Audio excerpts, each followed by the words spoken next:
when the Mafia boss heard why. She cried every night. His entire world changed. A true story. Damiano Ferretti did not sleep like ordinary men. He did not toss or turn or dream about soft things. He simply lay still in the dark, eyes open, listening to the city below him, the city that, by most understandings, belonged to him. His apartment sat on the top floor of a building in the old part of Naples, where the streets were narrow and the walls were thick. From his bedroom window, he could see the lights of restaurants and the shadows of people who moved quickly when they noticed the black cars parked outside his building. He had lived this way for so long that he no longer thought about it. Power, to Damiano, was not something he enjoyed. It was simply the air he breathed. He was 38 years old. He had a strong jaw, dark eyes that gave away nothing, and hands that had never once trembled, not in a negotiation, not in a confrontation, not in any of the difficult moments that had made him who he was. His men respected him. His enemies feared him. The few women who had ever come close to him had eventually left, quietly, because there was nothing soft inside him to hold on to. He was, by every visible measure, a man who had everything. He was, by every honest measure, completely alone. It was a Tuesday night in early November when the new tenant moved into the apartment next door. Damiano barely noticed. Tenants came and went, the building was managed by a man who worked for him, and no one asked questions about the top-floor neighbor. He heard the soft sounds of boxes being moved, a door opening and closing, and then silence. He thought nothing of it. But that night, just after midnight, he heard something else. It was quiet. So quiet that at first he was not sure it was real. A soft, low sound, the kind of sound a person makes when they are trying very hard not to be heard. It came from the other side of the wall nearest his bed. He lay still and listened.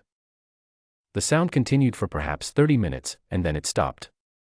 Damiano stared at the ceiling for a long time after that. He told himself it was nothing. A new tenant, overwhelmed by a move. Perhaps homesick. It was not his concern. He closed his eyes and eventually, sometime near 3 in the morning, he slept. The sound came back the next night. And the night after that. For 3 weeks, without fully admitting to himself that he was paying attention, Damiano began to notice things. The new tenant left early in the morning, he could hear the soft click of her door around 5:30. She returned late, sometimes after 10 at night. Her footsteps in the hallway were slow, the footsteps of someone who was very tired. And every night, between midnight and 1 in the morning, she cried. Not loudly. Never loudly. That was the thing about it that he could not stop thinking about. It was the crying of a person who had learned to be quiet about pain. The crying of someone who did not expect help and had stopped looking for it. His second in command, a sharp-eyed man named Nico, noticed the change in him before Damiano did. You have been distracted, Nico said one afternoon, setting a folder on his desk. 3 times this week, you have not responded when I spoke to you. Damiano looked at him. Say it again and I will respond. Nico did not say it again. But he watched his boss more carefully after that. On the 22nd night, Damiano got out of bed. He told himself he was going to ask her to keep it down. It was a reasonable thing to do. He was a man who valued silence, and the sound was making it difficult to think. He put on a shirt, walked to her door, and knocked. There was a long pause. Then the door opened. She was small, smaller than he had imagined, though he realized he had not meant to imagine her at all. She was wearing a plain dark sweater and had her hair pulled back loosely. Around her neck was a hospital lanyard with a visitor's badge clipped to it. Her eyes were red at the edges, but she was not crying now. She was looking at him with the calm, flat expression of a person who has nothing left to be afraid of. She did not flinch when she saw him. Most people flinched. Damiano opened his mouth to speak. He had a sentence ready. But before he could say it, she spoke first. My son is dying, she said, and I do not know how to tell him. She said it the way a person says something they have been carrying alone for so long that it simply falls out of them when a door opens, not because they plan to say it, but because they have run out of places to put it. Then she seemed to realize what she had done. A look of embarrassment crossed her face, and she began to close the door. Damiano put his hand up, not forcefully, just as a reflex, and said the only word that came to him, "How old?" She stopped. She looked at him for a moment, reading his face the way careful people read unfamiliar things. 7, she said. They did not go inside. She did not invite him in, and he did not ask. They stood in the doorway of her apartment for almost 40 minutes, and she talked, not because she trusted him, and not because she knew who he was or what he was. She talked because she had not spoken to another adult in what felt like weeks, and because something in the way he had asked that one question, how old? With such directness, with no pity, had made her feel that he could bear the weight of an honest answer. Her name was Elena Marchetti. She was 31 years old. Her son's name was Marco, and 18 months ago, he had been diagnosed with leukemia. The doctors at the hospital had a treatment plan, a good one, they said, but it was expensive, and the treatment was long, and Elena had spent the past year and a half selling everything she owned and working 2 jobs and borrowing from everyone she knew. She had given up her apartment across town to take this smaller one, because it was closer to the hospital and the rent was lower. She worked at a bakery in the mornings and a laundry service in the evenings, and in between she went to the hospital and sat with Marco, who was 7 and curious and who asked her why the doctors always looked sad when they came into his room. She told him the doctors were tired. She was the one who was tired. Damiano listened to all of this without interrupting. He did not offer condolences or advice. He did not look uncomfortable the way people often looked when they did not know what to say. He simply stood in the doorway and listened, with the full, focused attention of a man who had spent his entire life paying close attention to things, and this was the most important thing he had heard in a very long time. When she finished, he said, "Good night." She blinked, as though she had forgotten for a moment where she was. Then she nodded. "Good night." He walked back to his apartment. He stood in his kitchen for a long time, looking at nothing. The next morning, Damiano made a phone call. There was a man who owed him a significant favor, a man who ran a private medical foundation in the city. Damiano had never called in this particular favor before. He called it in now. His voice, when he made the request, was quieter than usual. His men, who sometimes listened to his calls for their own reasons, were puzzled by his tone. It was not the voice he used in negotiations. It was not any voice they recognized. Within 48 hours, Elena received a letter. It informed her that an anonymous donor had covered the remaining cost of Marco's treatment in full. Damiano did not tell her it was him. He went about his days as he always had, meetings, decisions, the ordinary work of maintaining order in a world built on disorder. He told himself it was a simple transaction.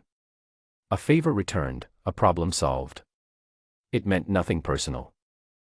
He was not a convincing liar, even to himself. 2 nights after the letter was delivered, he lay in bed and waited. Midnight came. Silence. 1 in the morning. Still silence, but not the empty kind. The kind of silence that has something warm inside it. He realized, lying there in the dark, that he had been waiting for the crying.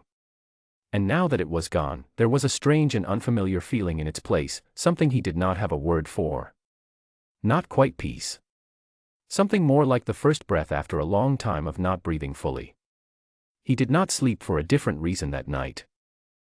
He lay thinking about a woman he barely knew, and a boy he had never met, and what it meant that the only thing to cut through the careful numbness of his life had been the quiet sound of someone trying not to be heard. Elena was smart. She had always been smart, it was what had kept her together through everything. And she began, slowly, to put things together. She knew who her neighbor was. The other residents of the building had told her in careful, lowered voices when she first moved in. She knew the name Ferretti, and what it meant in the city. She had been a little frightened of it at first, then too exhausted to stay frightened. And now she had received a letter from a donor who did not want to be named, arriving 2 days after she had stood in her doorway and told a stranger everything. She sat with this for a long time. She could not give the money back. Marco was already responding to the new treatment. His color was better. He had asked her that week to bring him his drawing paper, and he had spent an entire afternoon drawing dinosaurs, which was his greatest passion in life. She had sat beside his hospital bed watching him draw and feeling something in her chest that she had almost forgotten, hope. She kept the money. But she did not forget where it came from. One evening, 10 days after the letter, Elena cooked a large pot of pasta e fagioli, the dish her mother used to make when things were hard, because it was warm and filling and cost almost nothing. She put some in a container, walked to the door next to hers, and knocked. Damiano opened it. He looked at the container, then at her. His expression gave nothing away, as usual. "I know it was you," Elena said. She did not say it accusingly.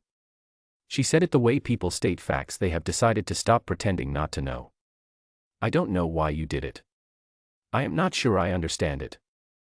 But Marco is getting better, and I needed to say thank you to someone, even if you are going to deny it." There was a long pause. "I am going to deny it," Damiano said. "I know," she said. "That is fine." She held out the container. "It is getting cold." He looked at her for a moment. Then he opened the door wider and said, "You should come in. The hallway is drafty." It was not a romantic thing, he said. It was just a practical thing. But Elena stepped inside, and for the first time since she had moved into the building, neither of them was alone in their apartment. The following Saturday, Marco came home for the weekend. He was small for his age, with dark eyes like his mother's and a serious expression that occasionally broke into a grin so sudden and wide that it changed the whole room. He walked slowly, the treatment still tired him, but he walked, and he wanted to see everything. Damiano was coming out of his apartment when the elevator opened and Elena stepped out with Marco beside her. The boy looked up at him without hesitation. "You are the men from next door," Marco said. This was a statement, not a question. "I am," Damiano said. "Mama says you are very quiet." Marco considered him with the honest, unguarded curiosity that only young children have. "Are you sad?" Damiano was quiet for a moment. He crouched down so that he was at eye level with the boy. He did not smile, smiling was not something that came naturally to him. But he looked at Marco directly, the way he looked at everything, and he said, "What is your favorite thing in the world?" Marco thought about this very seriously, as though it was an important question, which to him it was. "Dinosaurs," he said. "And chips. But mostly dinosaurs."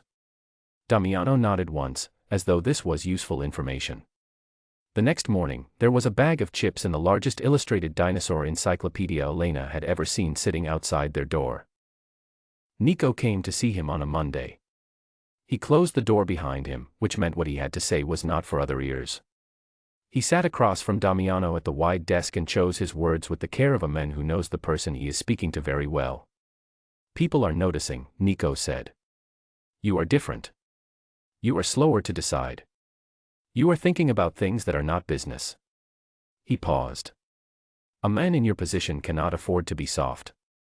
Damiano looked at him for a long time. "Have I made any bad decisions?" Nico was honest. "No." "Then what you are telling me," Damiano said, "is that I seem different." "Not that I am different." Nico said nothing. He picked up his folder and left. Damiano sat alone in the office for a while after that. He looked around the room, at the desk, at the locked cabinet, at the security screens showing the front of the building. He thought about all the years that had led him here, to this chair, to this view, to this life that he had built with great skill and at great cost. And then he thought about a 7-year-old boy who had looked at him and asked, simply and without judgment, whether he was sad. The honest answer was yes. It had been yes for a very long time. He had simply never let himself say it. It was a Sunday evening when Elena asked him the question directly. They were sitting at her small kitchen table, a table that had a crayon drawing of a stegosaurus taped to the edge, because Marco had put it there and she had not taken it down. Damiano had a cup of coffee in front of him. She had tea. It was the third time he had sat at her table, and neither of them had discussed what these evenings were, or what they meant, or where they were going. Elena looked at him and said, "What do you want from this?" "From knowing us." He did not answer immediately. He was not a man who gave answers before he had thought them through. "I do not know how to want things that are good," he said finally. His voice was even, but it was honest, more honest than anything he had said in years. "I only know how to take things, or to make things work in my favor." But this, he stopped. He looked at the drawing on the edge of the table. "I do not want to take this. I just do not want it to stop." Elena was quiet for a moment. She looked at him the way she had looked at him that very first night in the doorway, reading him, carefully, without rushing. Then figure out how to deserve it, she said. Not harshly. Not as a challenge. Just as the simple truth. It was the most real thing anyone had said to him in more years than he could count. In the month that followed, Damiano did not become a new person overnight. That is not how real change works. Real change is slow and quiet and full of small, unglamorous decisions made in ordinary moments. He began to step back from certain things. Not all at once, and not with any announcement. He transferred responsibilities. He ended certain arrangements that could not be ended cleanly and found ways to end them anyway. It was painstaking work, and it was not finished quickly, and there were days when he wondered if it was possible at all for a man like him to walk back from the life he had built. On those days, he went next door. He sat at the small table with the dinosaur drawing on it. Sometimes Marco was there, full of questions about which dinosaur was the strongest, and whether Damiano thought a Triceratops could beat an Ankylosaurus, and whether it was true that birds were technically dinosaurs. Damiano answered every question with complete seriousness. Marco found this deeply satisfying. And then one afternoon, Elena called him. He answered on the second ring. The skin came back, she said. Her voice was different, tight and bright at the same time, the voice of a person holding something enormous very carefully. The tumor has not returned. The doctor used the word remission. A short silence. Damiano. He used the word remission. There was a pause on his end. Good, he said. One word. But Elena heard everything inside it, something releasing, something opening, something that had been held closed for a very long time finally letting go. She was laughing and crying at the same time, there in the hospital hallway, holding her phone with both hands. That night, Damiano lay in his bed. He was waiting, without quite knowing why, in the way he had learned to wait during those early weeks. The old habit of it. And then he heard something through the wall. It took him a moment to understand what he was hearing, because it was so different from what he had been used to. It was not silence, and it was not the quiet, careful sound of a person trying not to be heard. It was laughter. Elena's voice, warm and full of relief. And Marco's voice above it, higher and quick, the laugh of a child who does not yet know how to hold back his happiness. They were laughing about something, he could not hear what, did not need to hear what. The specific reason did not matter. What mattered was the sound itself. Damiano lay in the dark and looked at the ceiling. He was smiling. He became aware of this slowly, the way you sometimes become aware of light, not all at once, but gradually, until suddenly you realize the room is not dark anymore. He was lying in his bed, in his apartment, in the building that stood in the city that had once felt like it belonged to him, and he was smiling at the ceiling because two people on the other side of a wall were laughing together. He tried to remember the last time he had smiled like this, without purpose, without calculation, without it meaning anything other than what it was. He could not remember. Some time later, it could have been a week, it could have been a month, Damiano stood again at his window late at night, looking out at the city below. The city had not changed. The streets were still narrow, the lights still flickered in the old way, the black cars still sat outside the building. Everything looked the same as it always had. But the man standing at the window was different.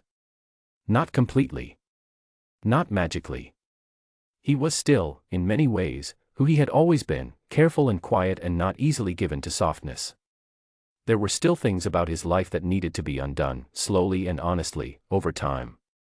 There were no quick repairs for a life built the way his had been. He understood this.